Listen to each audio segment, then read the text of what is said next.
Araw ng linggo. Ang linaw ng panahon, guys. Hindi ganon kalamig ngayon. Or kagabi ito nag-umpisa eh. Hindi siya iba. Kaya siyang tiisin ng walang jacket eh. Pero kahapon ng tanghali or ganitong oras malamig. Ngayon hindi gaano. Pero hindi din siya totally na katulad talaga nung normal na mga days na karaan na October. May lamig pa rin siya, pero hindi katulad nung nakarang araw ba na bugsong. Talagang kagabi nakapaglakad-lakad pa ako dito alas 7 eh. Naglakad pa ako. Pero wala pang yan, jacket. Kaya siya yung lamig. Masarap sa katawan, tama lang katamtaman. Pero nung mga nakaraang araw, talagang hindi or makaya siya pero talagang yung manginginig ka sa lamig. Kaya taguan na kami pagka ganong oras. Sa loob na kami ng dorm. Minsan sinasarado namin yung pinto.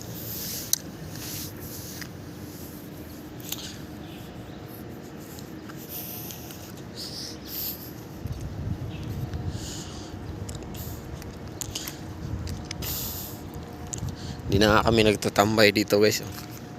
Sarap to tambayan dito eh. Yun yung ng kahoy na to eh. Kaya wag sanang putulin. Okay lang sa amin. Kami naglilinis dito eh. Monday to Friday, kung araw ng pasok namin, may kanya-kanya kaming task. Bukas naman, isang linggo or 5 araw, ako maglinis dyan sa CR yan. Yung CR na yan. Diyan kasi ako nakatuka. 3 kami dyan, rotation. So ngayon, pag hindi ka naka-assign dyan, dito magwawalis. Bukas dyan ako. Lahat yan dyang guard house or guard office. Pero wala yung guard. Ano lang yan, ganyan lang talaga ang yan. Nakaraan mayroong pina-part-time dyan eh. Siguro mga matanda na. Parang wala pang 1 buwan yun. 3 weeks lang yata. Mabait yung dito eh, yung pinaka-boss. Kasi last December, naalala ko, may mga babaeng matatanda. Halo-halo.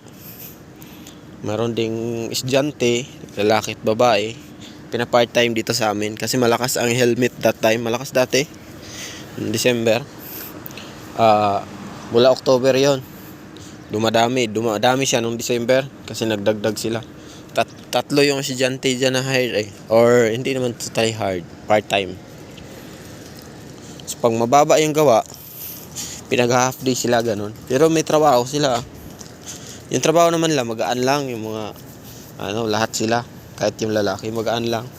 Mga estudyante. Kami halimbawa mga buhatan, nagbubuhat na ng box. Mostly packaging lang sila.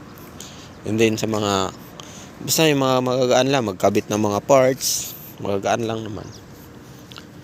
So sa amin na yon, yung mga foreign, yung mga buhatan, Vietnam, Indonesian, and Philippine. So ganon yung sistema. Tapos dito rin dati yan sa dulo, pinag part-time dito yung matagal. Matanda rin yun. Parang umabot ng 5 buwan yun. Yung humina na, so yun. Ang nag-ooperate dyan ngayon, yung isang matagal na dito, yung 9 years na. Bisado niya lahat. So siya yung nag-ooperate dyan. Yung nagturo sa akin sa maleta or sa machine doon. So yun yung nag-ooperate din dyan. Kahit paano, kabisado ko rin dyan eh. Kasi tinuruan din niya ako dyan. Din nakapag-uti kasi kami dyan. Since all around kami. So ang delikado nga lang dyan, yung maglalagay kayo ng chemical. Yung sodium chloride in solution. Yun yung pinangpalinis sa hinahalo sa tubig. Tapang kasi, tingnan nyo. Yan yung mga napatay dyan. Dyan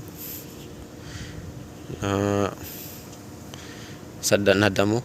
Kasi dyan tinapon. Yung mga disposal or yung mga hindi na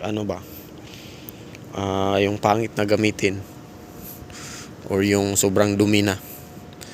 Pero nakakapatay ng damo. So yan.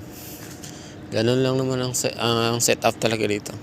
Pero ngayon wala nang gwardiya dito. Dati raw may kwento sa amin yung mga Pinoy,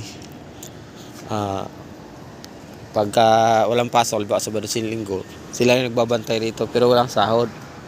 Parang initiate lang sila no yung mga head. Pero actually naman marami kami dito eh. Naka-close naman yung gate.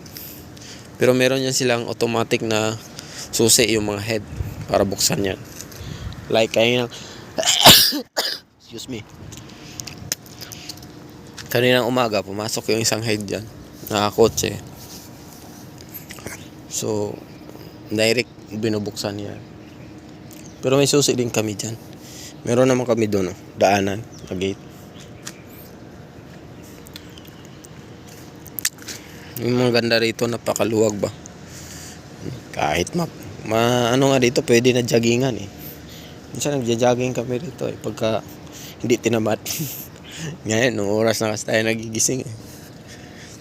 Hindi na nakakapag-jogging. Minsan doon naman sa park. Sa park kasi kahit ngayon tanghali, pwede ka mag-jogging eh. Kasi gawa ng puno ng kahoy marami. Malamig doon, masarap tong bayan doon sa park. Wala pa tayong bayad baga.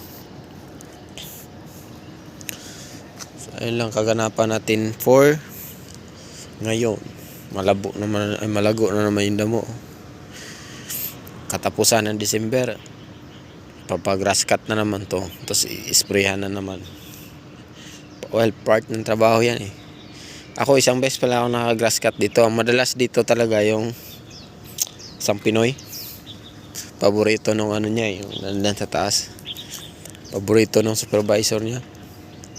Siya madalas nagka-grass cut dito. Nakailang grass cut na siya dito eh. Ako isa pa lang. Tinapos ko lang yun dyan. Tapos yung mga tira-tira dito nung Indo,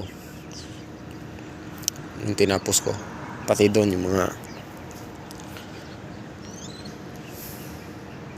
mas maganda i-spray. Kasi yung grass cut kasi lalo doon maraming mga pinong bato natalsik. Masakit sa pantalon. Pag malaki yung natama, may pressure yung grass cutter eh, di ba? Dito nga lang ako nakapag-grass cut eh, kasi sa probinsya naman yung gapa sa amin eh. Kumbaga mano-mano. Lalo pag marami. Hindi lang pwede yung grass cut sa maraming bato, delikado. Makatalsikan ka nung medyo may kalakihan na kaya niyang tamaan ka. Sa bagay, kung mag-ano ka naman ng shade ka ng makapal, pwede. Tapos covered yung mata mo. Okay lang. So, ayan lang. And ingat. God bless.